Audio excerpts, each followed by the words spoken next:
안녕하세요, 김호준입니다. 어제 박문진 이사회를 통해 김장겸 MBC 사장의 해임안이 가결됐습니다.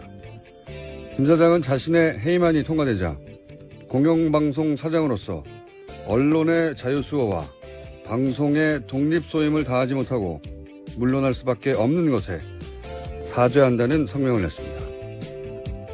최근 10년간 가장 웃긴 성명서입니다. 친박 핵심과 정기 모임을 가졌다는 김장겸 사장의 MBC는 탄핵 정국에서 태극기 집회에 참석 인원이 촛불 집회보다 많다고 보도하며 태극기 집회의 영상에서 사람이 없는 빈 공간은 잘라내라고 보도 지침을 내리고 최근까지도 메인 뉴스에 박근혜 허리가 아프다고 걱정하는 보도를 내보내는 방송이었습니다. 그렇게 박근혜 정권에 사람이 할 수 있는 최대치로 부역했던 회사 구성원 90%, 그러니까 2,000명이 넘는 동료들로부터 MBC를 망친 주역으로 지목당한 당사자가 공영방송 독립을 지키지 못했다고 한탄하는 정신세계는 시사가 아니라 의학의 영역에서 다뤄야 하는 거 아니겠는가. 김호준 생각이었습니다.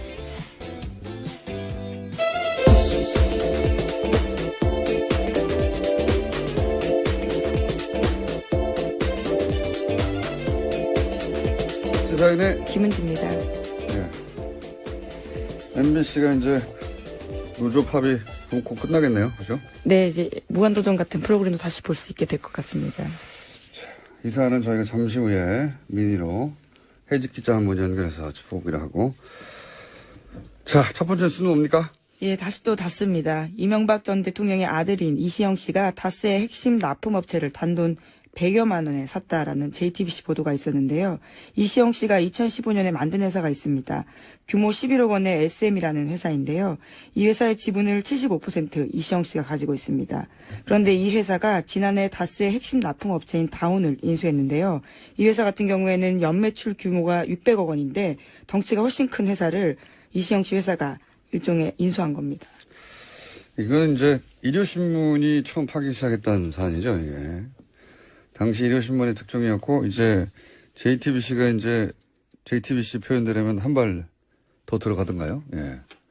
한 발 더 들어가가지고 또 다른 후속 특종을 낸 거네요. 이게 간단하게 요약하면은, MB, 예, 이명박 전 대통령 아들 이시영 씨가 유일하게 등기회사로 있는 회사입니다. 그러니까 유일하게 직접 소유한 회사라는 뜻이죠. 근데 이 회사가, 자신의 회사 규모의 40배 가까운 다스 납품 업체 다운을 인수했다. 그걸 정당한 가격을 주고 인수했으면, 네, 이상하지 않은데, 여기까지는 일요신문이 보도를 했어요. 근데 여기서 이제 한 발 더 들어가가지고, 얼마 인수했냐? 이게 특종인 거죠. 예. 100만 원에 인수했다. 공짜죠, 공짜.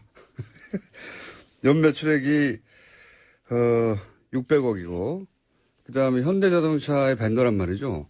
이러면 뭐 대단한 자산 가치입니다. 싸게 해도 몇백억을 사야 되는데 100만 원에 샀다.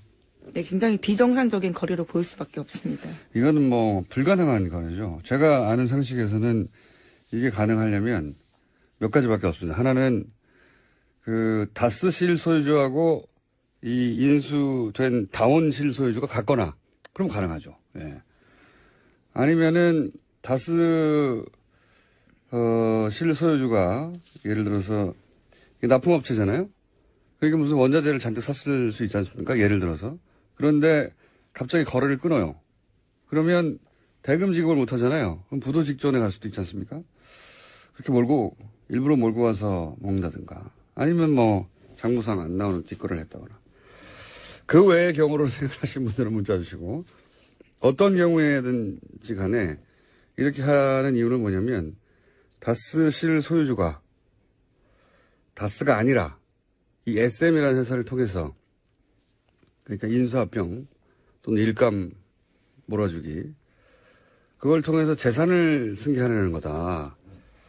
이 방식이 이제 최근 진화된 재벌들의 우회 승계 방식이에요. 똑같아요. 예. 일감 몰아주기, 계열사 인수합병 통해서 회사를 승계하는 거죠. 예. 이런 우회 승계. 다스가 그런 방식의 승계를 하고 있다. 그 중에 딱 걸린 거다. 네. 초강력 추정하는 바입니다. 저는. JTBC가 반론받기 위해서 여러 차례 연락했다고 하는데요. 현재 SM 대표는 김진 전 다스 부사장입니다. 그런데 여러 차례 연락했지만 답을 하지 않았다라고 합니다. 네. 만약에 다스가 그런 방식의 우회 승계를 하는 거라면, 저는 그렇게 강력히 추정하고 있는데, 누가 하는 거냐? 다스 실소유주가 하는 거죠. 당연히. 누구에게? 이명박 전 대통령의 아들에게. 여기서 다시 한번 묻지 않을 수가 없는 겁니다. 다스는 누구 겁니까? 누구 거길래 이렇게 우회 승계를 하고 있는 거냐? 예. 그 와중에 딱 걸린 거다. 예. 저는 그렇게 강력히 추정합니다. 네. 그러면서 이제 이 회사에 다스가 돈도 빌려줬다는 거 아닙니까? 네, 이런 다스의 알짜 납품업체를 인수한 다음에 다스가 SM에다가 수십억 원 자금을 저리로 빌려준 사실도 확인됐다라고 네, 합니다. 뭐 배임이라고 봐야죠. 손해. 왜냐하면 다스가 빌려온 돈보다 더 싸게 빌려줬으니까 다스 입장에서는 손해를 입었잖아요. 예. 다스의 주식이 하나도 없는 이시영 씨에게 그렇게. 이것도 배임이죠. 이런 일을 왜 하느냐. 예. 재벌들이 이 방식을 개발해 놨거든요. 최근에. 자, 다스는 누구 겁니까? 묻지 않을 수 없습니다. 다시 한번. 네, 그런 지금 뉴스가 나왔고요. 바레인에 계십니다. 바레인에 계십니다. 자, 다음 뉴스는요. 네, 5.18 관련된 소식도 계속 전해드리고 있는데요. 이번에도 눈에 띄는 보도가 오늘 아침 한겨레신문에 나왔습니다. 5.18 민주화운동 당시 공수특전여단 소속 지휘관의 고백인데요. 옛 광주교도소 앞에서 시민군 3명을 사살해서 자신이 안매장했다라는 걸 고백한 겁니다. 이 지휘관 같은 경우에는 5.18 안매장과 관련해서는 당시 작전에 참가했던 공수부대 지휘관은 공개적으로 한 이야기가 처음인데요. 또 뿐만 아니라 광주교도소 안에서 22구에서 25구 정도의 주검을 매장하는 것도 자신이 봤다라는 이야기도 했습니다. 이 의미가 아주 크네요. 예, 당시 현장 지휘관이 처음으로 직접 사살했고 직접 안매장했다 이런 얘기를 하는 거잖아요. 그리고 사살당한 사람들이 17살도 있고 무슨 죄가 있다고 참. 나치에 부역했다는 이유로 90대 노인네를 여전히 찾아서 감옥에 보내는 게 독일이에요. 예. 저는 30년 지난 사건인데 30년이 아니라 앞으로 50년이 더 지나도 계속해서 찾아내고 다 처벌해야 한다고 봅니다. 처음으로 직접 고백이 나왔다. 굉장히 의미 있는 지지라고 봅니다. 자, 다음은요. 네, 또 관련된 내용이 하나 더 있습니다. 어제 SBS도 관련된 내용을 보도했는데요. 국방부가 5.18 특조위가 37년간 공개되지 않은 8천여 쪽의 기무사 자료를 확보해서 관련된 내용을 분석했다라는 겁니다. 이번에는 당시 안기부가 5.18에 대한 관심을 돌리기 위해서 프로야구 선동열 선수의 출전까지 억지로 추진했다라는 사실을 밝혔습니다. 물론 광주 시민의 반발에 부딪혀서 계획은 실행되지는 못했습니다. 이게 이제 5.18 때 그런 행사를 할까봐, 5주년에. 그때 그 경기에 당시 가장 인기가 높았던 선동열 선수를 출전하게 하려고 안기부가 추진했다, 이런 거 아닙니까? 예. 이 안기부, 국정원, 이미 오래전부터 이런 방식으로 정치에 개입을 해왔어요. 우리가 상상하지 못하는 방식으로, 정치를 결합하고, 여론을 조작하고, 전 이번에 이걸 끊지 않으면 앞으로도 계속 국민들이 고통받는다. 속고, 이런 방식으로 정보기관이 운영됐기 때문에 저는 국정원 내에 이런 기술자들, 그리고 이제 퇴직한 오비들, 이렇게 하는 것이, 나라를 운영하는 방식이다라고 믿고 있고 알고 있는 그런 기술자들이 있을 거거든요. 저는 이들이 금단전 증상을 느낄 거라고 봅니다. 왜냐하면 뒤에서 자기들이 국가를 운영했다고 생각할 거거든요. 네. 그래서 여전히 이런 방식으로 국가를 운영할 수 있다고 뒤에서 몰래 생각하는 사람들이 있을 것이다. 기술자들이. 그들이 완전히 여기서 손떼게 만들지 못하면 저는 계속될 거라고 봅니다. 이런 식으로. 상상이나 했겠어요? 5월 18일에 선동열 선수가 만약에 출전했다면 자연스럽게 받아들였겠죠. 그리고 관심이 글로 옮겨갔겠죠. 아무래도. 그런 거를 기획하고 실제 실행에 옮기려고 했고. 네, 체육부의 협조를 받아서 지역에서 영웅시대는 선동열 선수의 출전을 가능하도록 지원하겠다. 이런 내용들이 문건에 있습니다. 이걸 누가 상상이나 했겠습니까? 근데 그런 식으로 해왔다는 거죠. 이것뿐이겠습니까? 그래서 저는 그런 기술자들을 반드시 하나에서 손을 완전히 떼게 만들어야 된다. 그걸 평생 경험하다가 은퇴한 오비 얘기도 많이 나오잖아요. 예, 댓글 공작에도 동원됐던. 네, 양지혜라고요. 여러 예, 차례 말씀드렸습니다. 현직과 오비들 다 완전히 손떼게 만들지 못하면 또 나온다고 봅니다. 앞으로. 그리고 그렇게 당해가겠죠. 당하는지도 모른 채. 예. 꼭 이번에 해결해야 된다, 이 문제는. 자, 다음은요?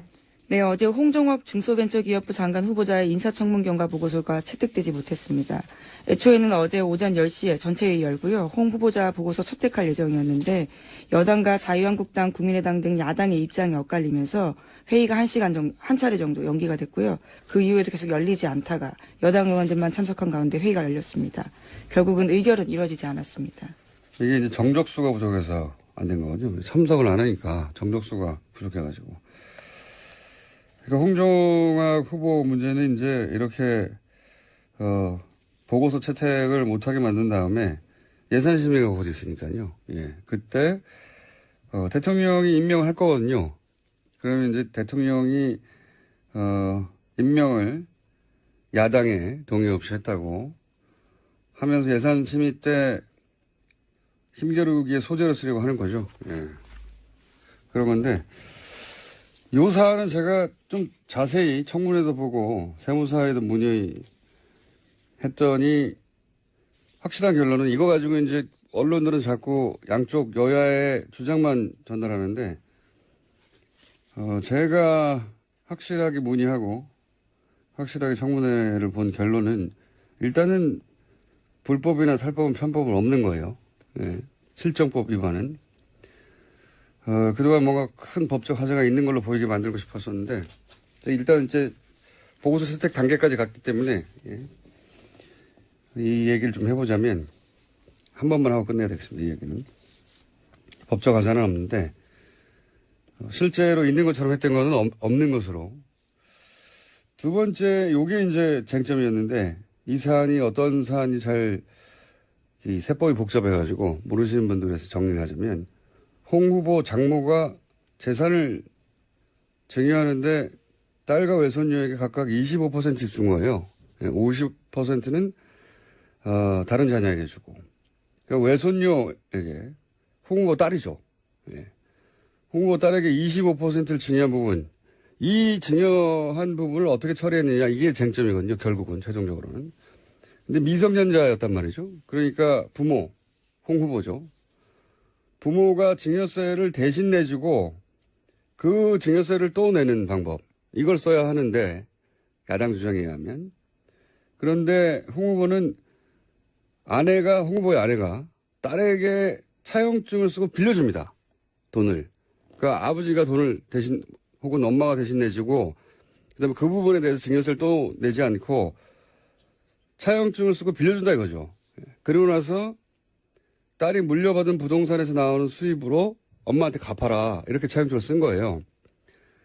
근데 이게 불법은 아니지만 왜 논란이 됐냐. 그 이유가 뭐냐면 이렇게 하면 세금을 덜 낸다 이거죠. 그리고 이 차용증이 진짜겠느냐.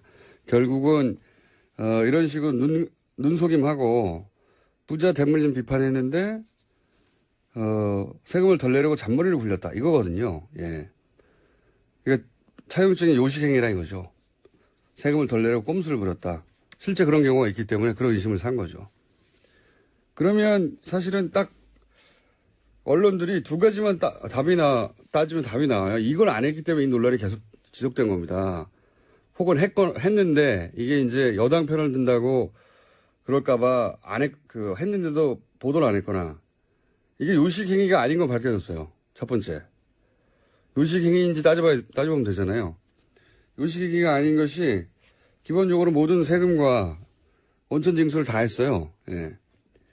그리고 이율에 따라서 돈도 갚고 있었고. 그리고 두 번째가 핵심이에요. 그러면 이렇게 하면 세금을 덜 내느냐? 세금을 덜 내려고 꼼수를 부렸다는 거 아닙니까? 근데 이렇게 하면 세금을 덜 내느냐? 아니라는 겁니다. 따져보니까. 이자소득세하고 종합소득세까지 따져보니까 절세 효과가 없어요. 그러면 절세하려고 이렇게 한 게 아니기 때문에 공격할 거리가 없어지는 거예요. 도덕적으로도 법적으로도 하자가 없는 겁니다. 이거, 그러니까 절세 효과가 없다고만 해버리면 끝나는 문제를 그걸 안 해줘서 계속 논란이 이어지는 거예요. 자, 이건 여기까지 하고요. 제가 세무사하고 자세히 따져봤더니 없어요. 절세 효과가 사실상. 이자소득세, 종합소득세 다 따져보니까. 자, 이 사안은 어쨌든 정쟁으로 가게 생겼습니다. 예. 다음은요? 네, 해외 소식도 좀 전해드리고 있는데요. 이번에는 사우디 그리고 이란과 관련된 소식도 말씀드리겠습니다. 국제네요. 네, 사우디와 이란의 대리전 부대가 된 레바논에서 전운이 감돌고 있다라는 건데요. 사우디도 지난 9일 레바논에 체류 중인 자국민들한테 헤즈볼라의 공격 표적이 될 수 있다면서 긴급 출국 명령을 내렸다라고 합니다. 이 요새 중동 관련 뉴스가 많이 나오는데 이게 도대체 무슨 일이 벌어지는지 어려워요. 도대체 무슨 레바논 소식도 있고 예멘 소식도 있고 사우디에서 그렇죠. 왕자들을 숙청했다느니 뭐 많잖아요. 갑자기 총리가 사임을 하고 예, 레바논 총리가 사임을 했다는지 이게 어떻게 된 일이냐? 사실은 뒤에 배후에 트럼프가 있습니다. 배후에 트럼프가 있습니다. 그렇게 바라보고 이 사안을 보면 쉽게 이해가 되는데 간단히 요약하면 트럼프 대통령 취임 후에 첫 방문지가 사우디예요. 그리고 이제 트럼프의 사위, 가장 지금 힘이 막강하다고 하는 사위가 최근 3번이나 갔어요, 여기를. 트럼프가 가자마자 카타르 단교 생각나십니까? 예, 사우디랑 막 이집트랑 다 모여가지고 카타르하고 물자 교류도 안 하고 단교한다는 거. 그게 트럼프 사우디 방문 직후예요. 이런 일이 왜 일어나느냐? 그리고 뭐 레바논 일도 그렇고, 사우디에서는 부자, 그러니까 아들, 딸 세습을 안 하고 왕자 세습이었거든요. 아들, 딸 세습을 하고 싶은 왕가가 있었고, 트럼프는 이란을 코너로 몰아서, 제재하고 싶은 욕망이 있는 두 욕망이 만났어요. 그래서 기본적으로 트럼프는 사우디 왕가의 그 세습 욕망을 인정해주고, 그리고, 강력하게 후원합니다. 그러면서 이제, 왜냐면 사우디는 순이거든요. 순이. 이란은 시아고 이렇게 양쪽으로 갈라져 있잖아요. 큰 세력이. 갈라져 있는데 사우디를 통해서 이란을 견제하려고 하는 거죠. 이란 뒤에는 또 이란은 러시아하고 붙었거든요. 사우디는 미국하고 붙고. 그러면서 앞에서는 순이 시아 그 바로 뒤에 그 양 종주국인 사우디 이란 그 뒤에는 미국과 러시아 이렇게 붙어 있는 거예요. 대리전이에요, 결국은. 미국과 러시아의 대리로 사우디와 이란이, 그리고 순위와 그들이 또 순위와 시아를 대리하는 것이고, 예멘 같은 경우에 이 순위 시아가 붙어가지고 내전이 일어났죠. 예. 레바논도 마찬가지고요. 구도는 이렇습니다. 예. 이건 한번 따로 길게 다뤄야 하겠는데, 결국은 미국과 러시아가 IS 이후에 중동에서 힘의 공백이 생기는데 누가 먹느냐? 길이 많잖아요, 여기 서부가. 누가 먹느냐? 그 대리인으로 각각 이란과 사우디 그쪽의 관점에서 보자면 사우디를 편먹고 나눠져 있다. 그래서 국가들 확 나눠져 있어요, 지금.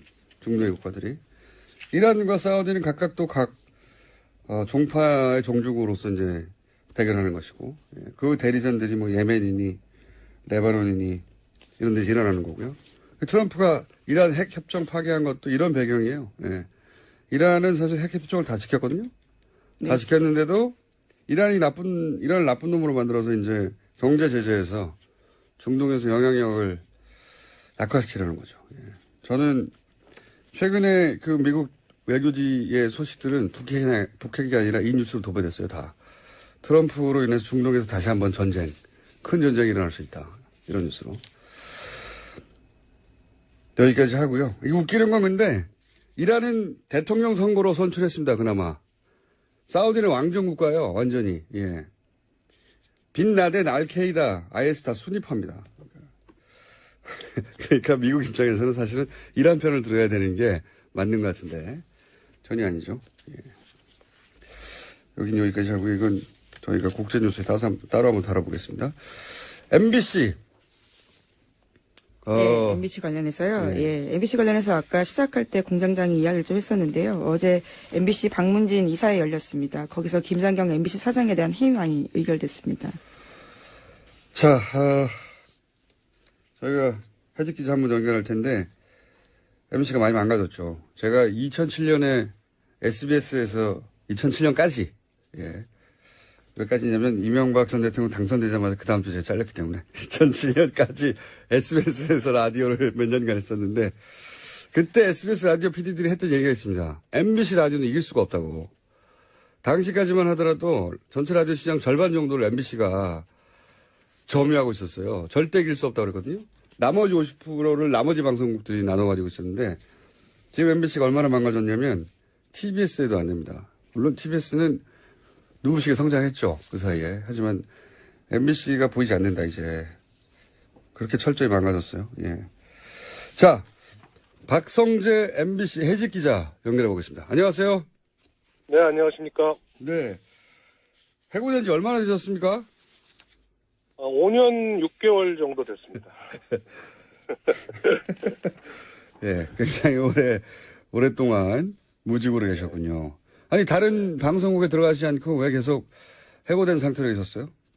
아니, 오늘 같은 날을 기다리려고, 그랬죠. MBC를 살려야 되니까, 예. MBC 꼭 복직하겠다고 생각하고 기다리신 거예요? 네, 그렇죠. 예, 왜냐면은, 방금 공장장께서 말씀하신 대로 MBC가 많이 망가졌잖아요. 예.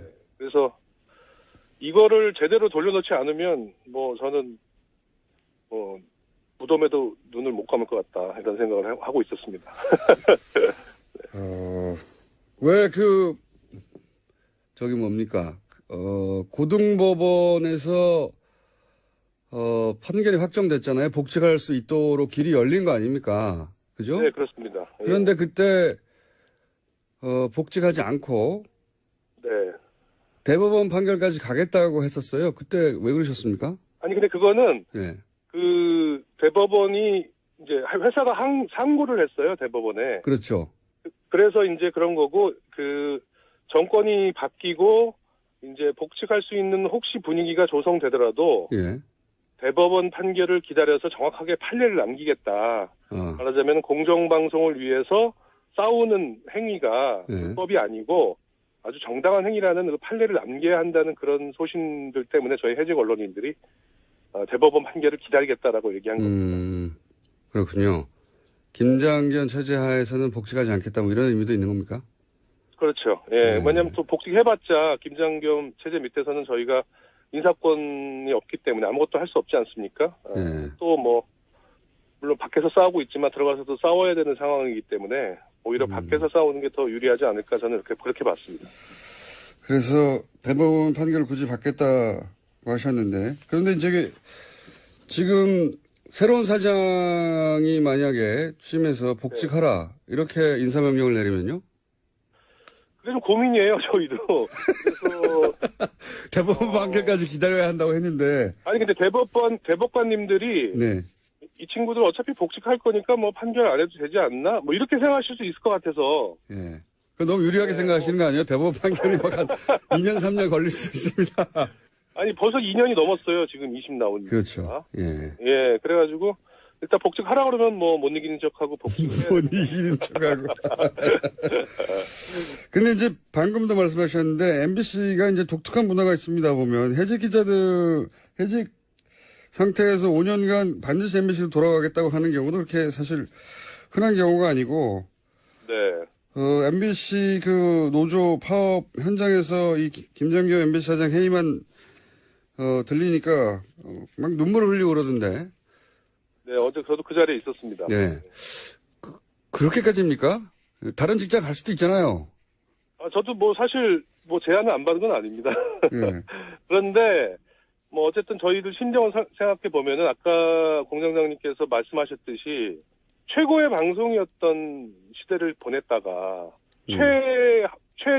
최악의 방송으로 이제 나락에 떨어진 그런 저희 친정을 보면서 느꼈던 그런 거 있잖아요. 예, 그런 자괴감 같은 것들을 해야 되고 반드시 국민의 사랑을 되찾아야겠다. 그런 거죠. 특히 지금 같으면은 라디오는 교통방송에 빼앗긴 1위의 위치를 다시. 예, 그거 쉽지 않을 겁니다. 제가 있기 때문에 이제.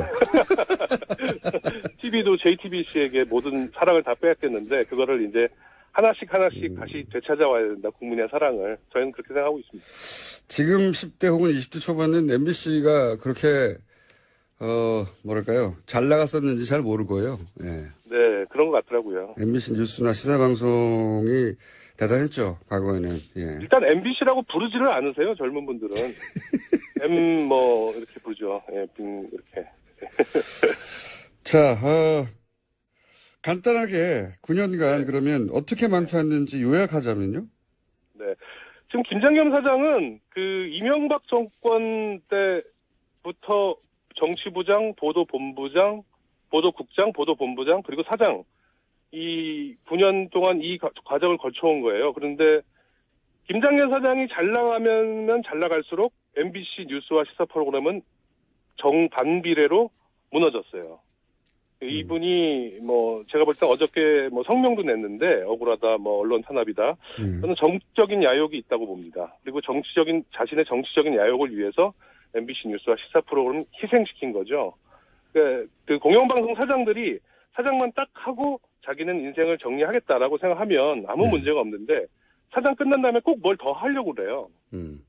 그렇죠. 정치하려고 하고 높은 자리 가고 싶어 하고. 김재철 사장도 된다고 봅니다. 예. 김재철 사장도 출마하려고 했었죠. 예. 그렇죠. 예. 그러니까 이런 제도를 완전히 끊어야 됩니다. 그래서 지금 정치권에서 방송법 개정 작업도 진행되고 있는데 이 사장을 하고 나서 정말로 방송에만 매진하고 이제 아무런 어떤 욕심이 없는 그런 분들이 사장님이 되는 시스템을 만들어야 된다.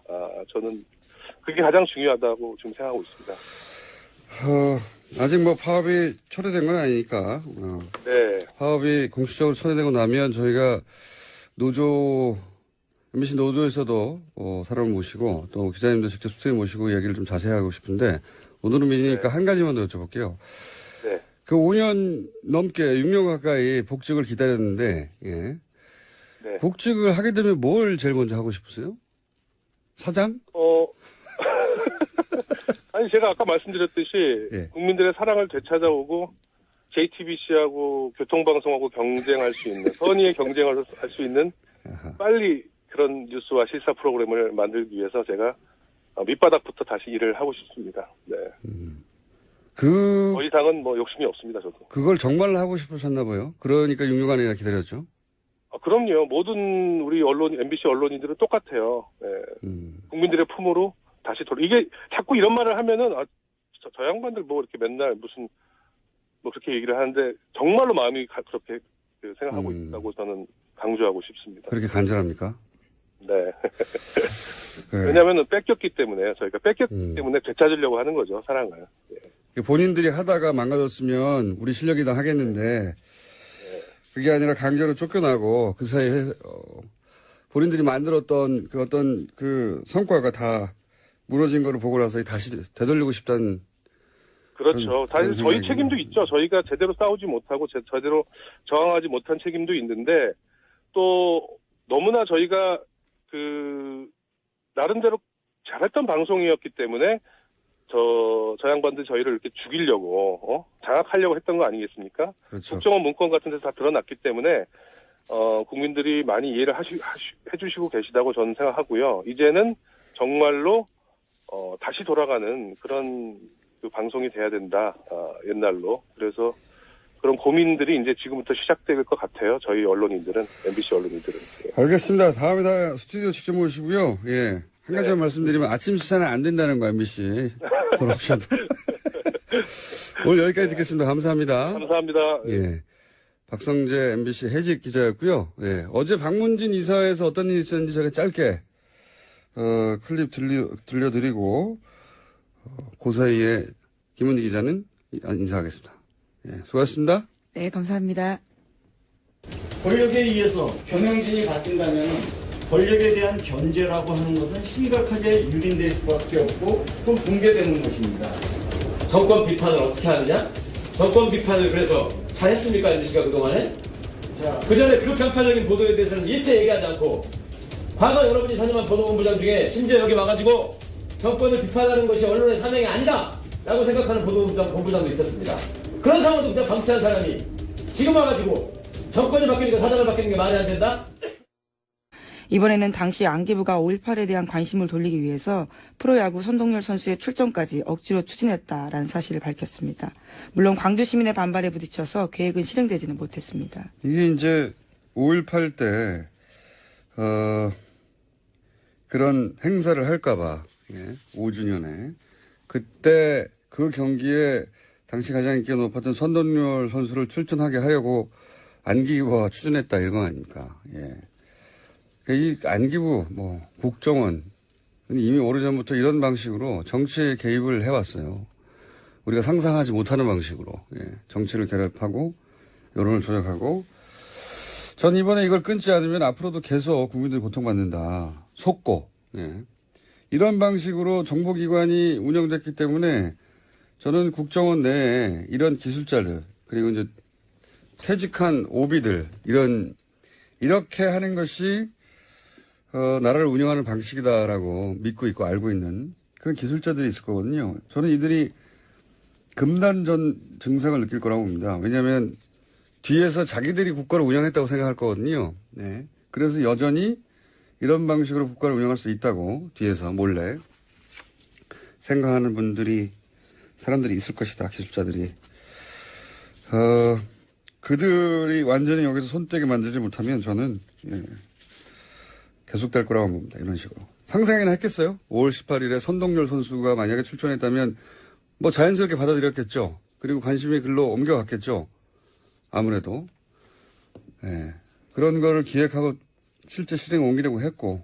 네, 체육부의 협조를 받아서 지역에서 영웅시대는 선동열 선수의 출전을 가능하도록 지원하겠다. 이런 내용들이 문건에 있습니다. 이걸 누가 상상이나 했겠습니까? 근데 그런 식으로 해왔다는 거죠. 이것뿐이겠습니다. 돈보다 더 싸게 빌려줬으니까 다스 입장에서는 손해를 입었잖아요.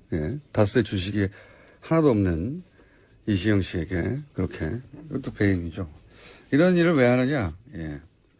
재벌들이 이 방식을 개발해 놨거든요. 최근에. 자, 다스는 누구 겁니까? 묻지 않을 수 없습니다. 다시 한번. 네, 그런 지금 뉴스가 나왔고요. 바레인에 계십니다. 바레인에 계십니다.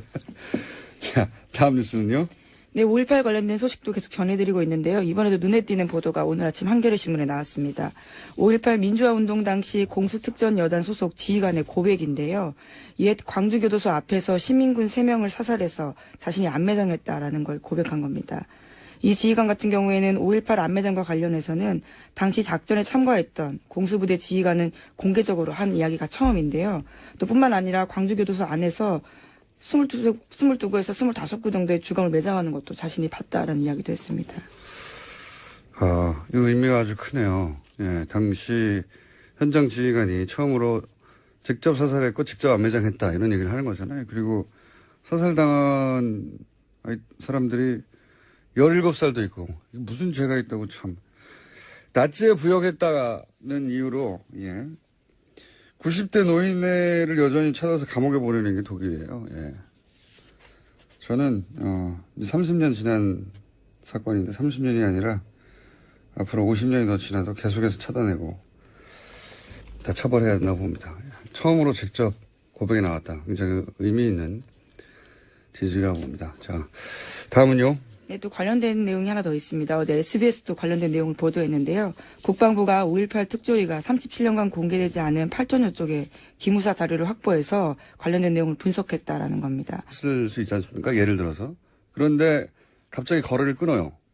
그러면 대금 지급을 못 하잖아요. 그럼 부도 직전에 갈 수도 있지 않습니까?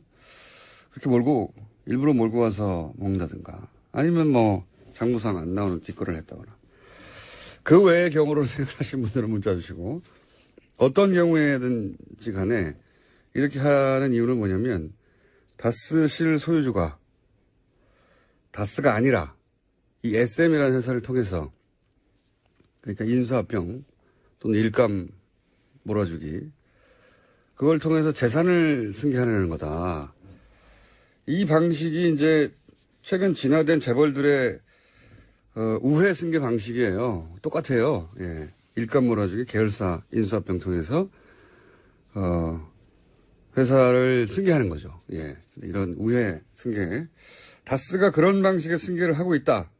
그중에 딱 걸린 거다라고 라고 초강력 추정하는 바입니다. 저는. JTBC가 반론받기 위해서 여러 차례 연락했다고 하는데요. 현재 SM 대표는 김진 전 다스 부사장입니다. 그런데 여러 차례 연락했지만 답을 하지 않았다라고 합니다. 예.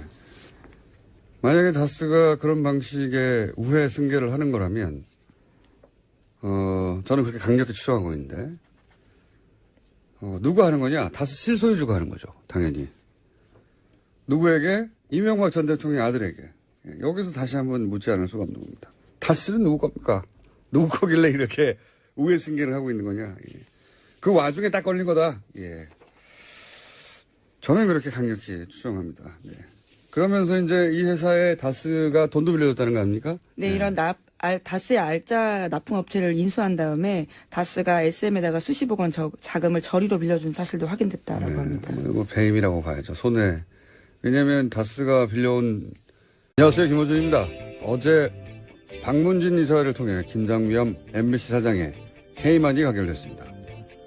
김 사장은 자신의 해임안이 통과되자 공영방송 사장으로서 언론의 자유수호와 방송의 독립소임을 다하지 못하고 물러날 수밖에 없는 것에 사죄한다는 성명을 냈습니다. 최근 10년간 가장 웃긴 성명서입니다. 친박 핵심과 정기 모임을 가졌다는 김장겸 사장의 MBC는 탄핵 정국에서 태극기 집회에 참석 인원이 촛불 집회보다 많다고 보도하며 태극기 집회의 영상에서 사람이 없는 빈 공간은 잘라내라고 보도 지침을 내리고 최근까지도 메인 뉴스에 박근혜 허리가 아프다고 걱정하는 보도를 내보내는 방송이었습니다.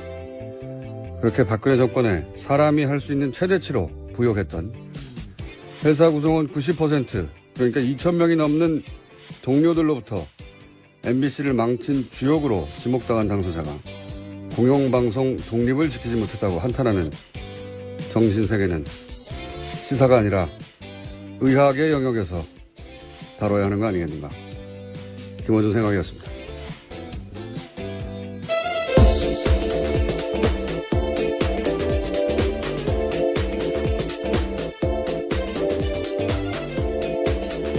시사인의 김은지입니다. 네. MBC가 이제 노조 파업이 곧 끝나겠네요. 그죠? 네, 이제 무한도전 같은 프로그램도 다시 볼 수 있게 될 것 같습니다. 이 사안은 저희가 잠시 후에 미니로 해직 기자 한 분 연결해서 짚어보기로 하고. 자, 첫 번째 뉴스는 뭡니까? 예, 다시 또 다스입니다. 이명박 전 대통령의 아들인 이시영 씨가 다스의 핵심 납품업체를 단돈 100여만 원에 샀다라는 JTBC 보도가 있었는데요. 이시영 씨가 2015년에 만든 회사가 있습니다. 규모 11억 원의 SM이라는 회사인데요. 이 회사의 지분을 75% 이시영 씨가 가지고 있습니다. 그런데 이 회사가 지난해 다스의 핵심 납품업체인 다온을 인수했는데요. 이 회사 같은 경우에는 연매출 규모가 600억 원인데 덩치가 훨씬 큰 회사를 이시영 씨 회사가 일종의 인수한 겁니다. 이건 이제 일요신문이 처음 파기 시작했던 사안이죠, 이게. 당시 일요신문의 특종이었고, 이제 JTBC가 이제 JTBC 표현대로면 한 발 더 들어가던가요? 예. 한 발 더 들어가가지고 또 다른 후속 특종을 낸 거네요. 이게 간단하게 요약하면은, MB, 예, 이명박 전 대통령 아들 이시영 씨가 유일하게 등기회사로 있는 회사입니다.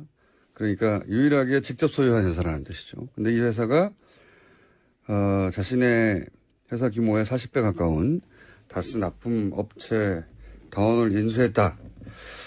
그걸 정당한 가격을 주고 인수했으면, 네, 이상하지 않은데, 여기까지는 일요신문이 보도를 했어요. 근데 여기서 이제 한 발 더 들어가가지고, 얼마 인수했냐? 이게 특종인 거죠. 예. 100만 원에 인수했다. 공짜죠, 공짜.